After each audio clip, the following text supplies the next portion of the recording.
And he's got a lot to say, so I'm going to let him get started so we can keep on track. Mickey.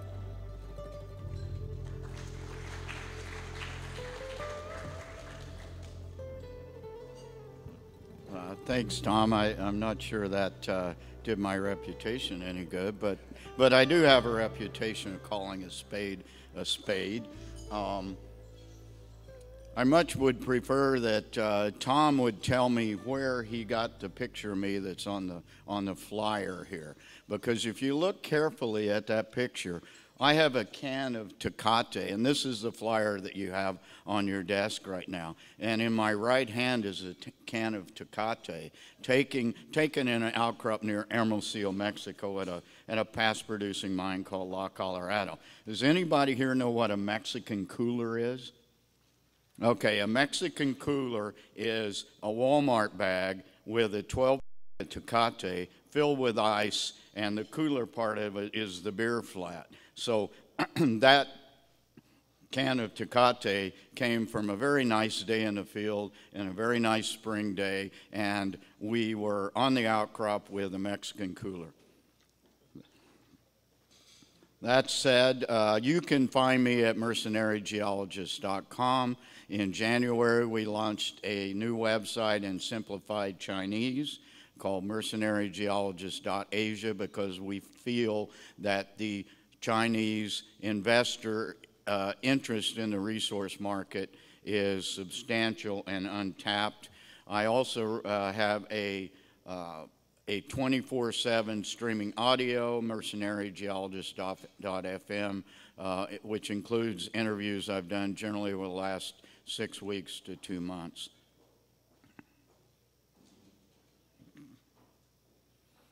Once again, I'm not a certified financial advisor, blah, blah, blah, and nothing I say here can be construed as an offer to buy or sell stock. What makes strategic elements strategic or critical metals critical? Tell you the truth, I don't really know. I can give you some of the criteria that I use, and in much of what Jack Lifton talked about this morning stole a little bit of my thunder. But anyway, we're going to talk about these two terms, the way they are used now, the way I think they should be used, and then we will go into the elements, the metals that we are really interested in here, and I will go back to historic names for those, which I think the clarity of that is much easier to define. What are strategic elements? Well, this is a history in the last, well, let's go down to the rare metals, but this is a history over the last 3 or 4 years of what these things have been called. Most recently, the new term is they're electric minerals. Oh boy, you better not stick your finger in one, I guess you'll get shocked. Another interesting one has been doping agents. The idea that they are additives to a metallurgical or a industrial process that improve the characteristics of, so things such as alloys that go into iron manganese, I've heard, is called a doping agent now. Well, okay. Jack Lifton, I think, may have coined this term, the technology metals, or Jack and Gareth. Am I correct there? I think that's your terminology. That's not a bad one. Before that, a year and a half ago, all of a sudden they became critical, and that was probably the DOE that did that. So if you notice, the original name of this symposium was the Critical Metals Symposium, and then it became the Strategic Elements Symposium. So rare metals, yeah, that term was probably coined first perhaps by Don Bubar at Avalon when he renamed Avalon when it went on the Toronto Big Board from Avalon Ventures to Avalon Rare Metals. So all of a sudden, this is probably about 3 years ago now, we had these rare metals, and there was great confusion. And I went on TV and radio and tried to clear it up, but people didn't know the difference between a rare earth element, a rare earth metal, if you will, and a rare metal. So lithium for a while got put into the rare earth elements, and geez, that's about as far as you can go. Lithium's number 3 on the periodic table, and the lanthanides, the rare earth elements, start at number 57. So that was a bad name too. Strategic metals, they have been known for that, and that usually comes from entities like the U.S. Department of Defense, where there are metals that they consider strategic, and this grew out of the post-World War, post-1945 stockpiles of strategic metals in defense stockpiles. But really what these things are is they are specialty metals or minor metals, and I much prefer those terms because those are historic terms that have existed since way before I got into the business, and people that have been in the business a while understand what the strategic or the specialty or minor metals actually compose. What makes a metal critical in my mind is it has an essential role in modern industrial applications and processes. It has a major tonnage mine, processed and used. It trades on the world open market, meaning it trades in futures and options, and it generally trades per pound, or it trades as a bulk dry commodity. For instance, iron ore trades by the ton in a negotiated price. These are the essential metals, or the critical metals. What are they? Well, here's my list, and you will notice that it's very much like Jack's list. Iron is certainly the world's most critical metal. Aluminum is right behind it. Copper is necessary for every electrical application. You can't turn on a light switch unless the electricity is delivered through a copper wire. And I will also include all the ferrous alloys, and that would include titanium. And if you were here earlier, you know about my question to Jack, and I think Jack admitted at some point that I forgot to put titanium in there. Well, I probably forgot to put something in here. So titanium, chromium, manganese, nickel, and molybdenum are not as essential as the top 3, but to make steel work and make iron alloys work, we need additives of these metals, and with the exception of molybdenum, moly, the most fickle metal on the planet, all the others have demand at least 1 million tons per year, and chromium's the third most used metal. So I would also put zinc, lead, and tin was missing from Jack's list.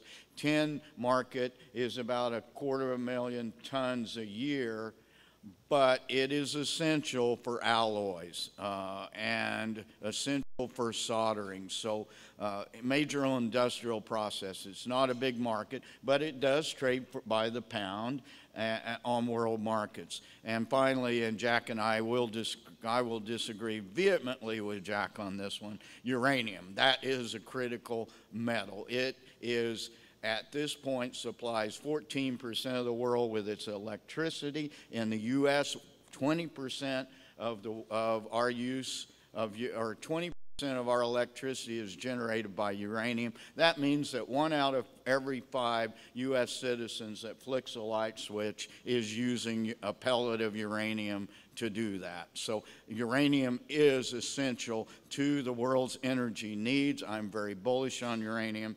And I give a talk, which I go around and give. You know, I've got probably about 10 canned talks now that get revised every once in a while. But one of them is why I remain a uranium bull. And if you watch Fox Business every once in a while, I'm on Liz Clayman's show, and we're usually talking about uranium. So here's the DOE list, and somebody else put this up, for 2011 to 2015. Notice their critical metals are 6 rare earths in the upper right in the red, and then to the left of that they include 2 other rare earths, cerium and lanthanum. They throw tellurium in there, and at the bottom they throw indium. So the yellows and the reds, the yellows are near critical, the reds are critical. So here's their list in 2015. It is about the same, except indium disappears and lithium comes in. So now lithium is a critical metal for 2015 to 2025. Cerium and lanthanum have disappeared, basically because Molycorp will ramp up and flood the market with cerium and lanthanum. Now, in my mind, there's no doubt that we're going to have plenty of uses for that cerium and lanthanum with petroleum catalysts and nickel hydride batteries have an essential component of a nickel metal hydride battery is lanthanum. Cerium is used mainly in glass polishing and some other applications. But Molycorp's invented this osmotic water purifier, and so they're creating a market for cerium. What you will find in these specialty metals, it's build it and they will come. I am a cornucopian. If you know what that means, I think the earth is very abundantly endowed with everything that we need, and by human ingenuity and technology, we will extract what we need when we need it. We will create markets for things we found. If you're of my age, you remember in 1965 when we got our first color TV. Does anybody know why that occurred? It occurred because Molycorp found a use for europium, and europium is what makes the red phosphor in your color TV. Until then, a color TV technology could not be mass marketed to U.S. citizens at reasonable cost. So back then, everybody had an Admiral TV or Magnavox TV, and those were the ones that signed a deal with Molycorp for europium to make red phosphors. Anyway, the gist of this is DOE's critical metals. They got 5 to 7 REEs, depending on the time frame. Tellurium plus or minus lithium. They are based solely on the growth of Obama's clean energy applications. That is wind turbines, electric vehicles, which in my strong opinion will never fly in the U.S. I doubt we are going to have a significant hybrid vehicle footprint, and I agree wholeheartedly with Jack again on this. If you live in New York City, I'm not sure I see that many potential hybrid vehicles tooling around.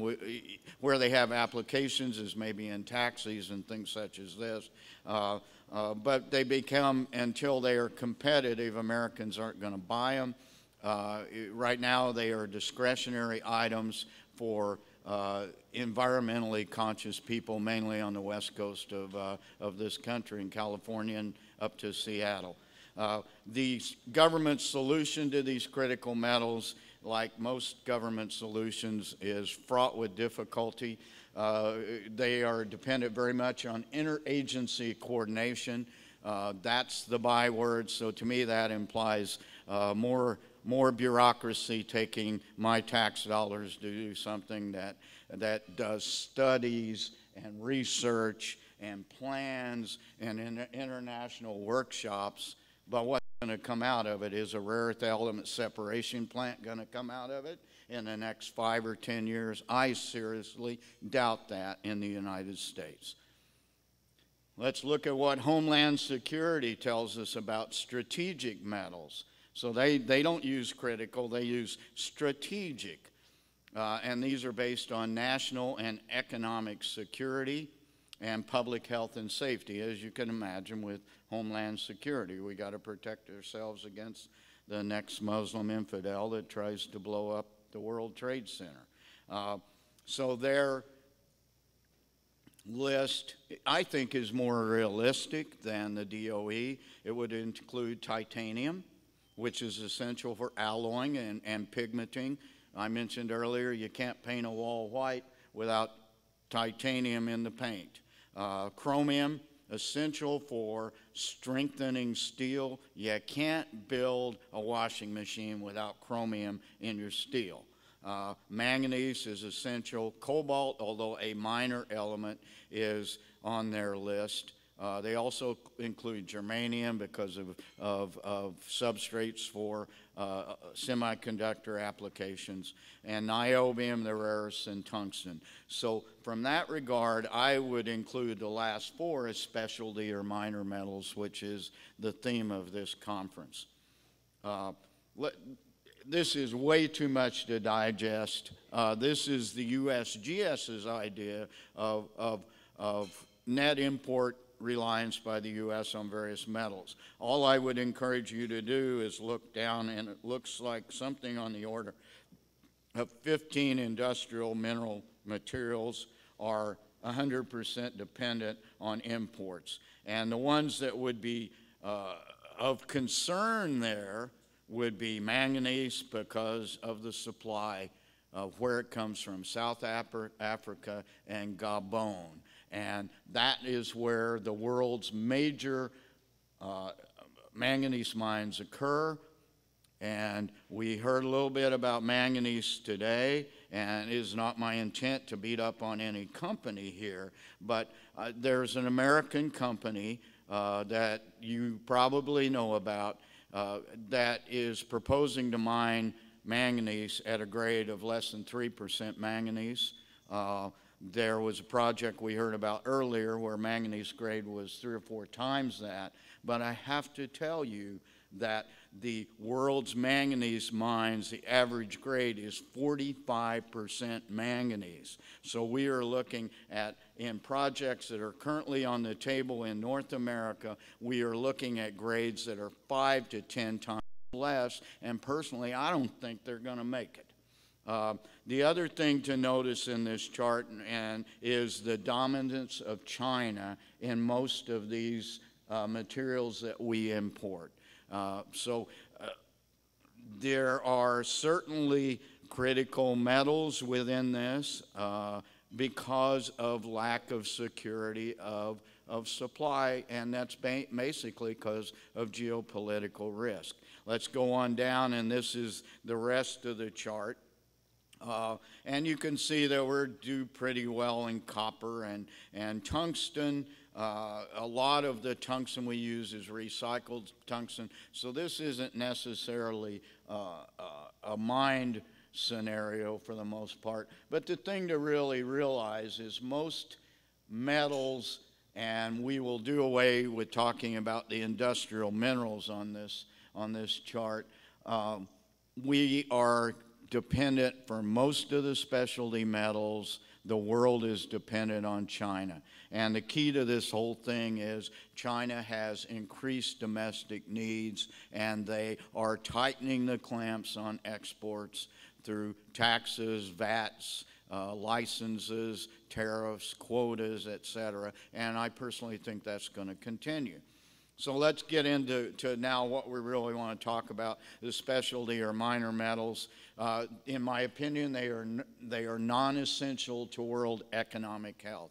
They generally have small tonnages and small total values.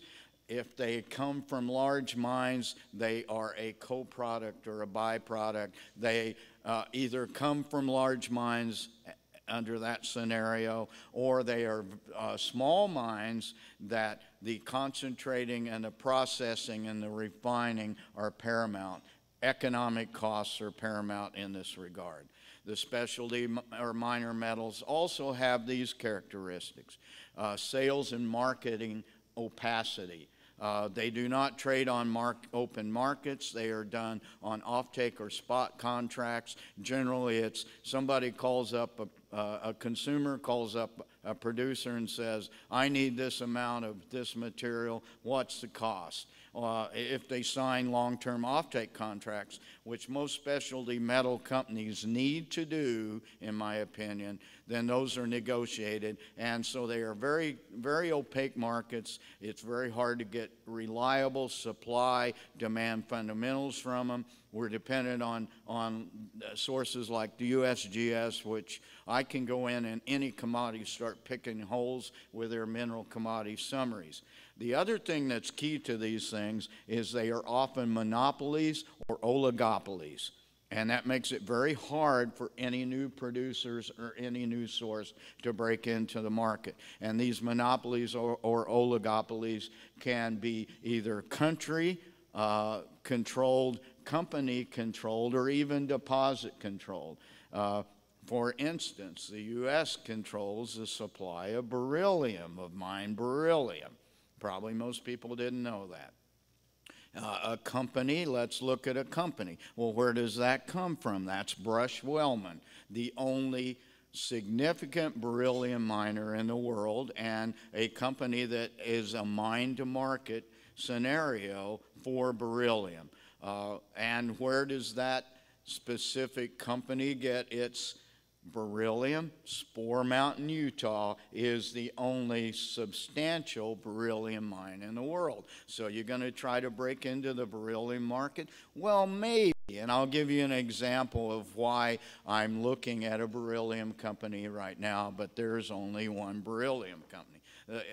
Much the same as niobium. We'll go into niobium a little bit later. So here are the specialty or minor metals as I classify them. And if you remember your chemistry and college chemistry, or perhaps even high school chemistry, there's something called a periodic table. And if you remember anything about it, I've arranged these by rows on the periodic table. So lithium and beryllium, certainly specialty metals. We had a lithium bubble that happened over the last 3 years, and it's done. It's gone. And the reason I didn't get involved in lithium, because lithium market is an oligopoly. It's controlled by 3 of the largest chemical companies in the world, which is FMC, Fulp Rockwell, now based in Germany, with a mine in Nevada, and SQM, which is a Chileno company that operates significantly in Argentina and Chile from brine lithium plays. And all these lithium companies, at one time there was probably, Chris, how many were there? 50 or 100? You did a seminal piece on lithium at one point. But there's only 3 that have been successful in my knowledge, and that's Cobre, and Canada Lithium, which is a hard rock spodumene mine in Canada, which is different than lithium and spodumene are 2 different products. Lithium carbonate and spodumene is lithium silicate. And so they built a new hard rock mine, and then the big success story there was Solaris Lithium, taken out by Talisman. And if you know Todd Hilditch, Todd did a wonderful deal on that with a brine play in northern Chile that he married with Talisman, which is one of the, I think now the world's largest spodumene producer in Australia, and that was a marriage made in heaven. I'm involved with Todd in a couple of deals. Unfortunately, I didn't pick Solaris, but that was a success story. Beryllium, there's one beryllium company of any merit, and my intent was not to mention companies, but this is a company that wanted to be here and they couldn't clear their schedule. IBC Advanced Alloys, that is a real beryllium company that generates cash flow. It's got a project undercover adjacent to Spore Mountain. It's got some capital problems. In other words, it's got too many shares. It needs to be rolled back. But these guys are smart guys. They're businessmen. They will make money with this new barrel aluminum cast alloys. and they seem amenable at this point to solving their share structure problems. Scandium, we've heard something about scandium again today. The world used 21 tons of scandium in the past year. You got to create a market. I am not into, and Don Lay said it very well to me earlier or last night. You are wanting evolution, not revolution. So personally, I'm not interested in revolution in new uses for these metals. I'm a guy, I want to see it now. I refuse to base my decisions on future uses and projected uses on curves, because it's really hard just to project uses for the next year. Vanadium, we heard an interesting story today on vanadium. Again, I'm not into the revolution, but there will be increased demand for vanadium, and so this is a company I'm going to take a harder look at. Cobalt doesn't work, but it's a product of smelter operations from nickel and smelters worldwide, so that's the big boys. You can't compete in cobalt space. Gallium and germanium. Gallium recovered from aluminum smelting. Germanium recovered from zinc smelting. So there are no and never have been any standalone gallium or germanium mines in the world. There's been a couple of attempts in Utah have failed miserably. Zirconium is a specialty metal that is produced from heavy mineral sands. Niobium is an interesting case. There is one niobium company exploring in the United States that, again, were invited here and had conflicts and couldn't make it. That's Quantum Rare Earths. That's a company I'm looking at. I've rejected them twice before, but they keep coming back, and sometimes persistent works with me. But the U.S. has, and again, we're dealing with the government, has declared niobium of critical interest. Perhaps that is something that will work. It is relatively low grade. The problem with the niobium market is that it's controlled, it's a monopoly controlled by one big deposit and one company, CBMM in Brazil. They are ramping up. They have 100 years of reserves right now. If CBM wants Quantum Rare Earths in the niobium market, they will let them in. If they don't, it'll never happen. Cadmium, product of zinc smelting. Indium, a product of zinc smelters and sometimes tin deposits. Antimony is a mineral of interest to me. The reason with antimony is you can produce it oftentimes it occurs with lead and zinc, but it can also be standalone as stibnite vein mines. So, and you can build a small smelter within the CapEx capabilities of juniors. Tellurium is recovered from copper smelters. That's the big boys again. Don't look for a in my opinion, a tellurium company, and there was a big buzz about tellurium over the last couple of years. Hafnium goes with zirconium. When you get one, you get another. Hafnium is critical to nuclear power plants in small quantities. Tantalum often goes with niobium, but again, you're looking at 3 or 4 mines worldwide. Tungsten is of interest to me, once again, because small mines work in the tungsten space, and juniors have capability of doing it themselves. I'm very adverse to third-party risk for juniors. Rhenium is a byproduct of molybdenum mining, recovered from refining of molybdenum. Mercury is small mines and is a toxic chemical, so not mined in very many parts of the world. Bismuth is one of the byproducts from copper and lead and zinc smelting. And then we have yttrium and lanthanides, also known as rare earths. And we've heard enough, and I've talked enough about that. If you were here last year, and I certainly see many friendly faces in the audience, we talked about that before. A little plug, I do a bi-weekly radio show for Kit called Mercenary Musings. radio with Rob Graham, and we do commodities, and we're working our way through the periodic table, and I'm learning as we go. There's most of these specialty metals, if you gathered, that I don't like, a few that I see possibilities. What does this do? Well, I'm a newsletter writer. I pick stocks. So what I'm trying to do is classify juniors and metals and projects. And I give another talk, I've given it at two times at the PDAC, called Juniors, Metals, and Projects, the Good, the Bad, and the Bud Ugly. The Bud Ugly are most specialty metals, in my opinion. Now, I've given this talk, first gave it in 2008, I give it again this year, 2012. I've changed my mind on some of this stuff. I've learned more, I've seen opportunities. So this is floating targets for me all the time. The good ones I would consider right now are specific rare earth element companies. They're beaten up. I'm a contrarian. I like to buy things when they're beaten down. I noticed nobody put up stock charts today. Geez, I'd love to see a stock chart, because I'd lots rather see a stock chart this year on its way down than last year when it was up the top of the market. I'm interested in bargains right now and buying things when they are unloved, unknown, undervalued, and unloved. So let's see some stock charts, guys. And graphite, although it's I already mentioned antimony and tungsten.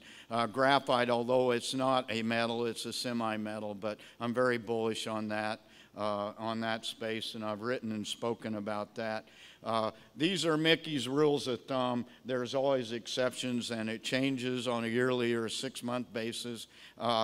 So I've already mentioned, although I would consider beryllium and niobium metals that I wouldn't touch, I do know one good company in each of those spaces. But go look at some of the other beryllium companies. You've got a rare earth company in one of the stands that now is on the verge, it looks like, of becoming a beryllium company. And then you've got another beryllium company within the last year that issued false assays on rare earths. So these companies, the thing you'll see is in specialty metals, sometimes these companies float from one or the other. There's a uranium company that in the Elliott Lake area that at one point became a rare earth company, and now that rare earths are kind of going away, now it's more of a uranium company. So these metals occurred together. I have a due diligence checklist. It's based on share structure, people, and projects, and undervalue to their peers. I like to buy low and sell high. I'm a contrarian. I already told you I buy stocks when they're unknown, unloved, and undervalued. The key here, and I consider myself a good geologist, every good geologist knows that grade is king. High grade conquers all. If you see low grade and marginal IRRs and MPVs, then steer away, because for every failed mine, there is a positive feasibility study. Remember that. A feasibility study is the best foot forward. That's as good as it can possibly get. Most junior resource companies, in my opinion, are merely mining the stock market. I have a broker at Canaccord say they are lifestyle companies. Look very closely at management's holdings. Do they have skin in the game? Look at management. Total compensation. Most are mining the stock market. Mark Twain said in 1865 in the Comstock, a mine is a hole in the ground with a liar standing beside it. That applies 147 years later. But you must do your own due diligence. I'm a firm believer that a day without learning is a day wasted. So before you speculate in these stocks, be sure that you learn something about it. Beware of frogs masquerading as princes. This is, if you've ever visited my website, you know I'm a hardcore fisherman, and I like to go out at night and stab frogs. So that's one of the biggest ones I've ever gotten. My newsletter is free, Monday Morning Musings from Mickey the Mercenary Geologist. I run a sponsorship model, and once again, this is how you contact me.